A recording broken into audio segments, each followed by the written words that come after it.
கோவையில் இந்திய ராணுவ வீரர்கள் நலசங்க குடியிருப்புக்கு சொந்தமான குடியிருப்பில் மின்சாரம் தாக்கி 2 குழந்தைகள் உயிரிழப்பு. கோவை சரவணம்பட்டி துடியலூர் சாலையில் இந்திய ராணுவ வீரர்கள் நல சங்கத்தினருக்கு சொந்தமான ராமன் விஹார் என்ற குடியிருப்பு உள்ளது.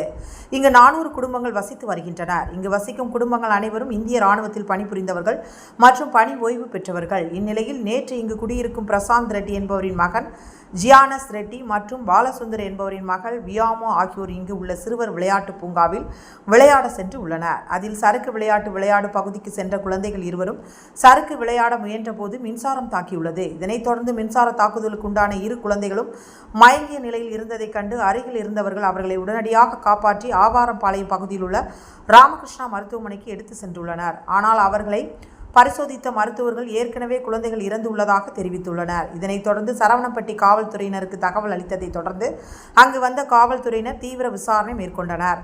அப்பொழுது கடந்த 4 மாதங்களுக்கு முன்பாகவே அங்கு இருந்த மின்சார ஒயர்கள் சேதப்பட்டு இருப்பது அங்கு வேலை செய்யும் சிவா என்ற எலக்ட்ரீஷியனுக்கு தெரிய வந்துள்ளது. ஆனால் குடியிருப்பின் தலைவர் NS நாராயணன் கண்டு கொள்ளாததால் அந்த விபத்து நடந்துள்ளதாக கூறப்படுகிறது. இதனைத் தொடர்ந்து வழக்கு பதிவு செய்த சரவணம்பட்டி காவல்துறையினர் குடியிருப்பு வாசிகளிடம் விசாரணை மேற்கொண்டு வருகின்றனர்.